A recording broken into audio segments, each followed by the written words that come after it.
Hola chicos y chicas, bienvenidos y bienvenidas a esta nueva lección de este mini curso de finanzas e inversiones. En esta ocasión vamos a ver un poco cómo abrir una cuenta para poder operar. Ya hemos visto los principios básicos de las finanzas, de las inversiones, de la contabilidad. Luego vimos los instrumentos existentes en el mercado y bueno, ahora toca ver ya un poco más en un sentido práctico si alguien está interesado en abrir una cuenta, cuáles son un poco los requisitos, las distintas alternativas que hay, las cosas a tener en cuenta. Bien, cualquier duda o consulta me pueden encontrar en Instagram @accionesargentinas, lo mismo en Facebook Acciones Argentinas y en Twitter @acarg. Bien, vamos a empezar a ver un poco las alternativas para abrir la cuenta. Si uno se decide a operar los instrumentos de renta variable, renta fija o cualquiera de los otros instrumentos que estuvimos viendo, tenemos en principio dos alternativas para elegir operar y que tienen bastante diferencias una de otra. Bien, en primer lugar son los bancos, que en muchas ocasiones ya la mayoría debe tener quizás una cuenta abierta. Lo único que se debe hacer es comunicarse con los asesores del banco, e incluso en algunas plataformas se puede gestionar vía online desde el home banking, básicamente lo que es la apertura de la cuenta título. Algunos bancos en las últimas ocasiones que he visto vienen como por defecto abierto para operar en los fondos comunes o algunas otras cuestiones, pero bueno, tienen que consultarlo con su asesor en el banco o verlo vía home banking para gestionar la apertura. La otra alternativa son los brokers, bien, que son aquellos que están especializados en justamente todos estos instrumentos, bien. Entonces hay bastante diferencia, porque el banco tiene un fin más comercial y no tanto orientado a las inversiones, sino que las inversiones forman parte como de un pack o de algo que ofrecen dentro de lo general, digamos, pero no es su especialización. En cambio, el broker está más especializado en ese tipo de cosas, pero por ejemplo tiene algunas otras diferencias con respecto al banco. Bien, en ambos casos tanto los bancos como los brokers están regulados por el Banco Central, por la Comisión Nacional de Valores. Bien, entonces todos los que sean bancos y brokers registrados, que tengan matrícula y todo como corresponde, está bien. Bien, eso es importante. Después hay otros brokers, no tanto operando en Argentina, sino internacionales, que operan CFDs, que son contratos por diferencia, que bueno, la regulación ya está en otros países, es diferente, hay que ver en esos casos, ver cuáles son las reglamentaciones que tienen, en qué país están basadas y si se pueden hacer los retiros como corresponde. Bueno, la confianza un poco más del broker, que no viene al caso, pero bueno, en estas circunstancias les explico. En Argentina tenemos los bancos y los brokers de Argentina que están regulados por el Banco Central, por la Comisión Nacional de Valores. ¿Cuáles son las principales diferencias entre uno y otro? Bueno, en los bancos, en mis experiencias, no suelen tener plataforma, la plataforma es muy pobre. ¿Y qué quiero decir con el tema plataforma? A ver, yo quiero, por ejemplo, ver las puntas, ¿bien? Yo quiero enviar una orden de compra, entonces, de una acción determinada. Entonces las puntas son los precios y las cantidades que están dispuestos a ofrecer, a vender una parte, y la punta comprador es lo que está dispuesto a comprar. Bien, eso después lo voy a explicar en un video que sigue. Pero el tema es que yo no tengo acceso a ver esos datos en la mayoría de los bancos. Bien, entonces tengo que tirar la orden a ciegas o viéndola a través de otra plataforma. Si es que yo, por ejemplo, tengo una cuenta en el banco y tengo una cuenta en un broker y tengo acceso a ver esa información, bueno, puedo hacer la orden de esa manera. En muchos otros bancos directamente hay que llamar para saber cuáles son las puntas, o hay que llamar incluso para hacer algunas órdenes. Y los instrumentos son bastante limitados, ¿bien? O sea, opciones, no he visto ningún banco que permita operarlas, y tienen comisiones bastante altas, ¿bien? Bastante más altas que lo que suelen tener los brokers. En general, esas son las principales contras que tienen los bancos, ¿bien? A mí, en lo personal, no me gustan para operarlos porque son muy lentos, como no tienen plataforma y a veces hay que comunicarse por teléfono. Me ha pasado de que hasta que te toman la orden y vos te leen todo lo que tienen que leer legalmente, etcétera, van cambiando las puntas un montón y bueno, la verdad que o a veces no te puedes comunicar y bueno, la verdad que es bastante poco práctico, y si tenés que cancelar una orden es un despelote también, porque no tienen la función de cancelar una orden, algo que es realmente muy básico, bien, muy importante y muy inicial, digamos, es lo mínimo que requeriríamos como para poder operar de forma tranquila. No puede ser que haya que estar llamando por teléfono para cancelar una orden, ¿no? Entonces eso implica bastante dificultad. Como positivo es que poseen la mayoría una gran cartera de fondos comunes de inversión para los que les interese ese tipo de instrumentos, con comisiones en muchos casos que son de cero para las entradas y las salidas del fondo. O sea, cuando yo hago la inscripción en el fondo, la suscripción, no me salía la palabra, perdón, la suscripción en el fondo, no me cobran ninguna comisión, y cuando hago el retiro tampoco, bien, hay una comisión que está ya incluida dentro del valor de la cuota aparte, y fondos comunes era un poco lo que veíamos en uno de los videos anteriores. Entonces, en el valor de la cuota aparte está incluido ya la comisión que se descuentan anualmente por administración, pero básicamente no hay en la mayoría de los fondos comunes comisiones de entrada y de salida. En algunos fondos comunes que tienen son internacionales o con determinada cartera, dentro del reglamento, que uno siempre tiene que ver el reglamento de los fondos comunes para operarlo, para saber su composición, para saber cuáles son los riesgos y bueno, toda la información que tiene el reglamento. Ahí en el reglamento figuran eventualmente si tiene una comisión por el rescate o por la suscripción, o no la tiene y solamente tiene la comisión por la gestión y la administración del fondo. Bien, lo otro positivo es que suele ser como a veces, depende de los brokers, depende de los momentos también, en cuanto a la liquidez. Bien, por ahí el hecho de que tengan fondos comunes me permite manejar la liquidez de alguna manera, de pasarlos a un fondo del dinero. Eso es una alternativa que es útil. También la posibilidad de poder hacer los retiros vía cajero automático, si necesito el dinero, básicamente en cualquier momento, a las 24 horas. Bien, en el broker no voy a tener esa posibilidad, porque desde el broker voy a tener que primero transferir el dinero al banco. Bien, entonces ya hay un paso intermedio, y si necesito la plata un fin de semana, por ejemplo, que no debería pasar, porque supuestamente lo que se usa para inversiones son ahorros que no deberían necesitar en el corto plazo, pero bueno, digamos, como contra es eso, el volver a recuperar la plata implica un paso primero del broker al banco. Bien, y luego del banco ya sí lo puedo retirar. Vamos entonces ahora con las cuestiones de los brokers, que es básicamente todo lo contrario a lo que vine diciendo respecto de los bancos. En general, la mayoría de los brokers tienen mucho mejores comisiones, incluso tienen bonificaciones, por ejemplo, para operaciones intradiarias.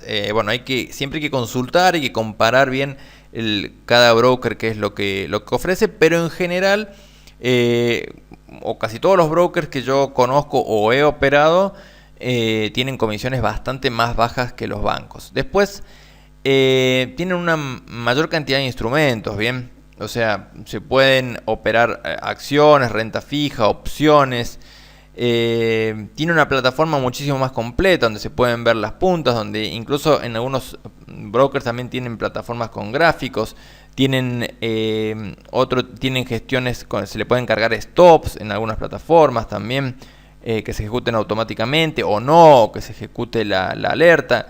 Tienen cajas de puntas en algunos brokers con 5 puntas, por ejemplo, que se pueden ver las últimas 5 de compra y de venta.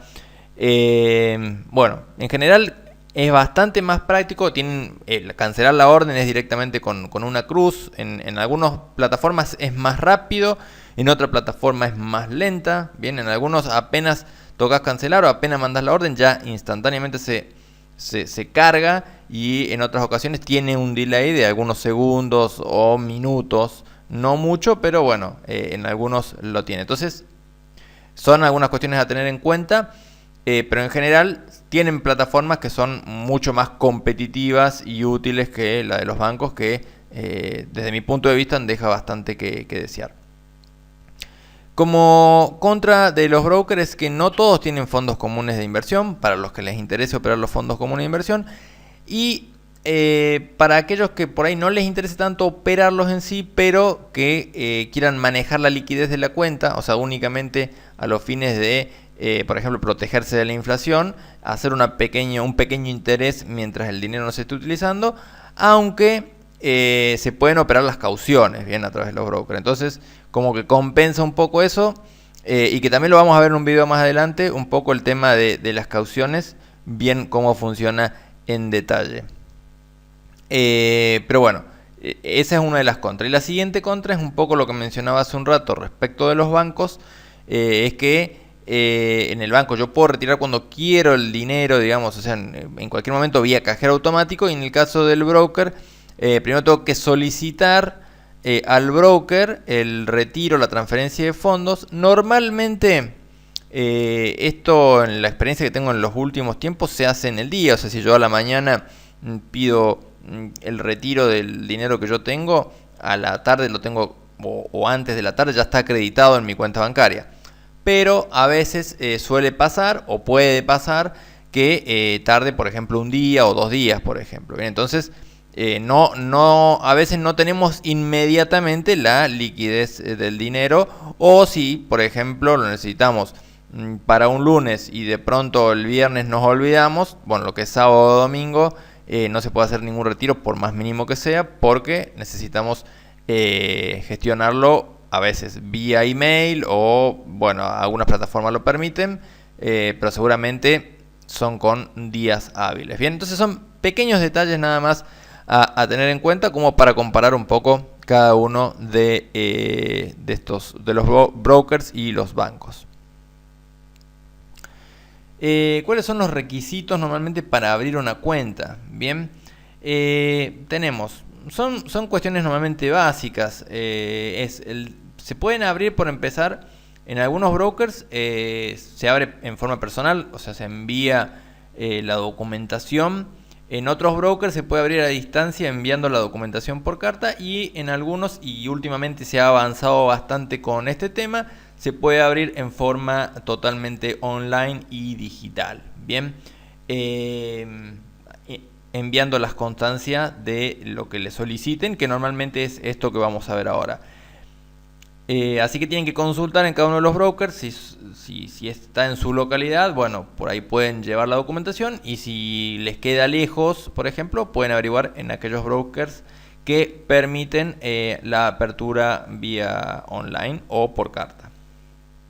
En cuanto a los requisitos, nos van a solicitar el DNI, seguramente escaneado en el caso de lo que sea online, la constancia de quit o de quill, bien, si somos inscriptos en AFIP en forma tributaria independiente, vamos a tener quit, y si somos trabajadores en relación de dependencia, vamos a tener quill. Básicamente esas son las cuestiones principales. Se imprime la constancia normalmente desde la página de la AFIP, o el quill desde ANSES.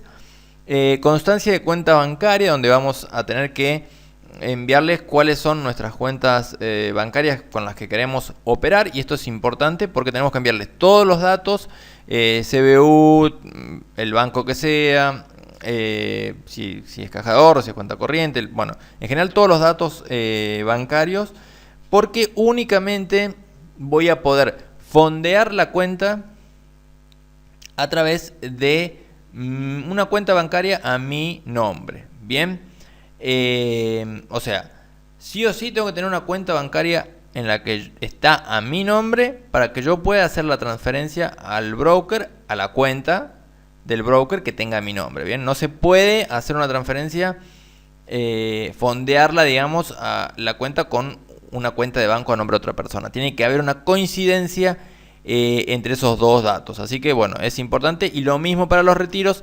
Cuando uno haga el retiro en el broker, se va a transferir directamente el dinero a la cuenta o las cuentas bancarias que estén a nuestro nombre y que estén ya enviadas previamente al broker. Bien, nos van a pedir servicio a nombre de quien quiera abrir la cuenta, que puede ser de un resumen de tarjeta, pueden ser impuestos. Básicamente es como para corroborar un poco el resto de los datos, el nombre, el domicilio y el origen de fondos a invertir. Que esto va a depender también, por supuesto, del monto, de la cantidad de fondos que estemos dispuestos a invertir, lo que nos puedan llegar a solicitar. Normalmente, y para montos no tan elevados, es suficiente con recibos de sueldo o con alguna constancia, por ejemplo,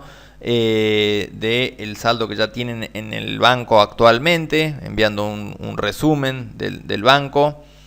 Bueno, luego envían esto y el broker lo evaluará y se los aprobará o no, o le solicitará más documentación.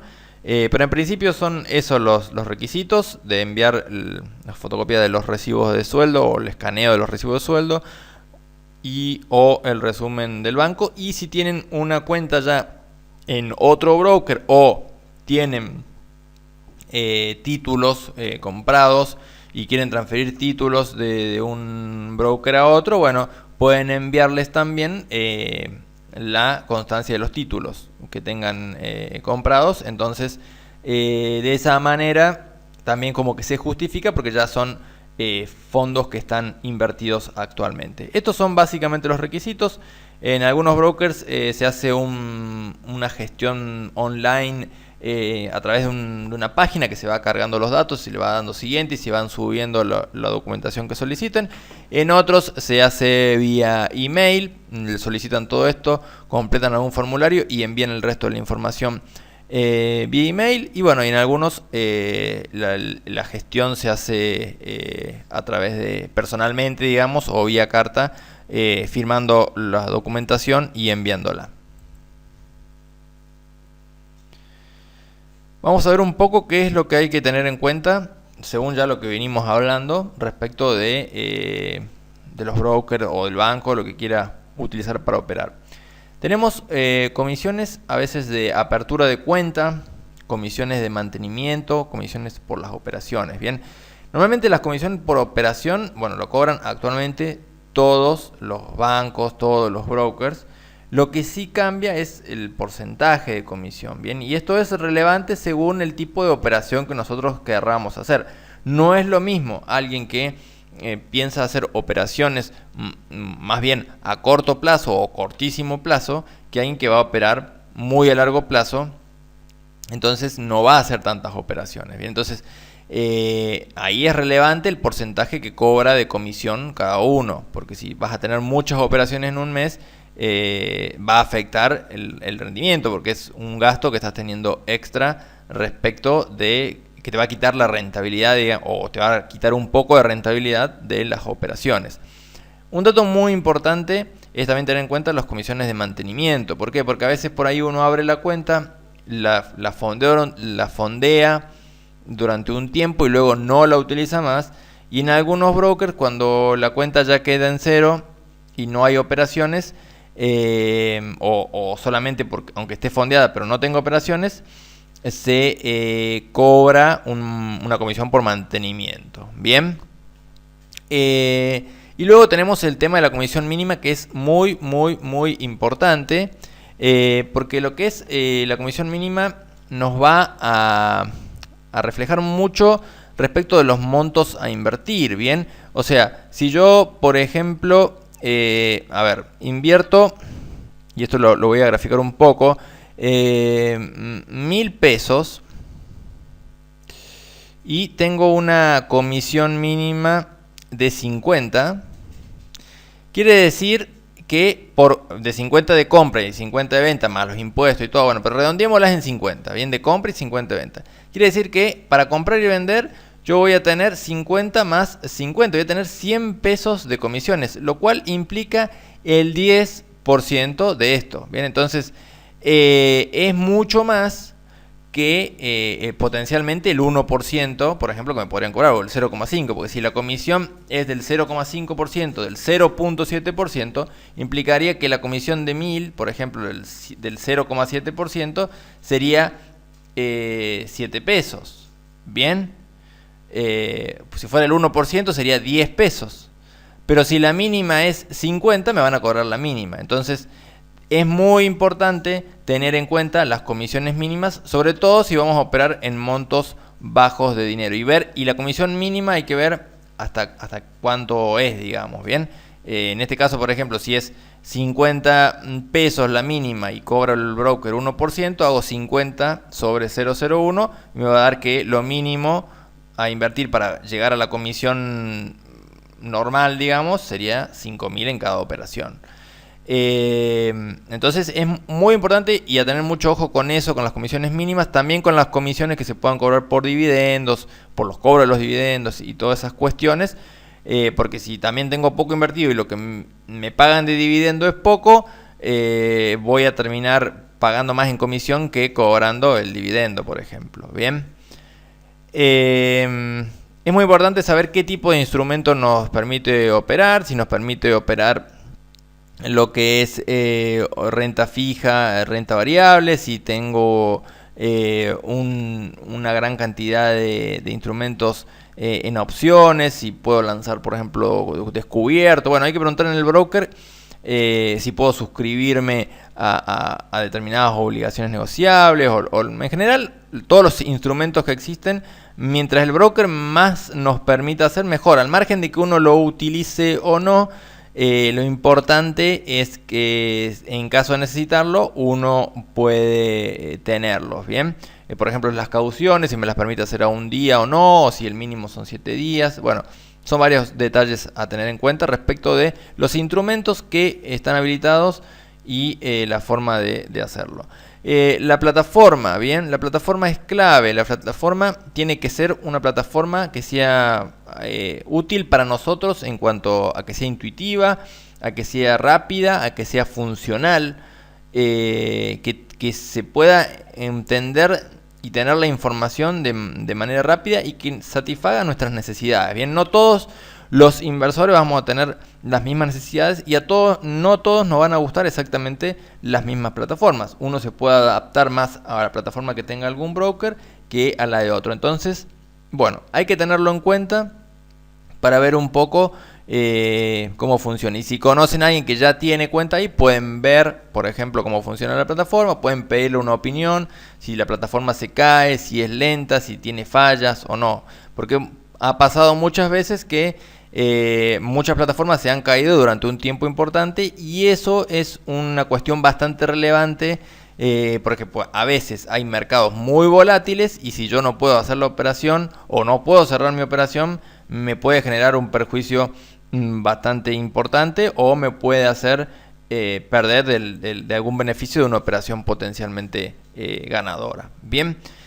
Y por último, tener en cuenta cuáles son los canales comunicacionales. Justamente, por ejemplo, si en un momento se cae la plataforma, digo, bueno, si me puedo comunicar por teléfono, si puedo enviar la orden por teléfono, por WhatsApp. Bueno, un poco cuáles son todas las formas de comunicarse. Si eventualmente yo estoy interesado en que me asesoren, si brindan asesoramiento o no. Hay brokers que sí, hay brokers que no lo hacen de forma tan directa. Bueno, o sea, averiguar un poco según las necesidades que yo tenga, digamos, al respecto de la utilización del broker, ¿bien? En general, lo que yo vaya a necesitar, en base a eso voy a tener que ir como marcando unos ítems de qué me sirve más y qué me sirve menos. Y al último puse prestigio. ¿Y por qué marco esto? Bueno, porque en realidad es difícil de tenerlo en cuenta en algunas cuestiones, o sea, nada garantiza nada, pero hay que tener en cuenta, por ejemplo, los volúmenes de operación que tiene. Eso se puede ver en la página de BIMA actualmente. Sería un dato útil para ver si es un broker que mueve mucho dinero o no. Y en qué, si en renta variable, si en renta fija, si operan más futuros. Por ahí los futuros son más peligrosos en cuanto a los brokers, porque pueden tienen garantías, digamos. Bueno, es un tema más complicado, pero tener en cuenta en general información del broker, a ver qué tan confiable es, porque en definitiva ahí es donde vamos a estar poniendo el dinero. Si bien, como dije antes, están todos los brokers regulados, ha pasado recientemente de un broker que bueno, tuvo algunos inconvenientes, que no está operando más, y bueno, o sea, todo lo que estaba líquido en las cuentas de los inversores, de los que tenían cuenta allí, es como que por ahora no pueden operar. Hasta ahora lo último que se supo al respecto, o que yo supe al respecto, fue eso. Entonces, bueno, tener en cuenta un poco de todo, y en todo caso pueden dividir el capital entre brokers y bancos, entre varios brokers. Bueno, cada uno lo puede manejar, pero son las cuestiones a tener en cuenta para abrir la cuenta en un banco o broker. Bien. Bueno, con esto terminamos esta clase, que se me extendió un poco, aunque no fue tan larga tampoco.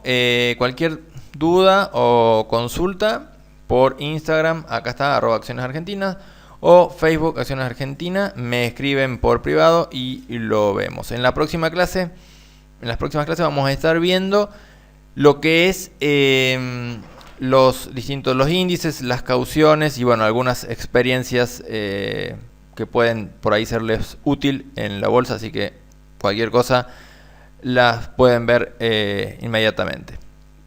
Muchas gracias a todos.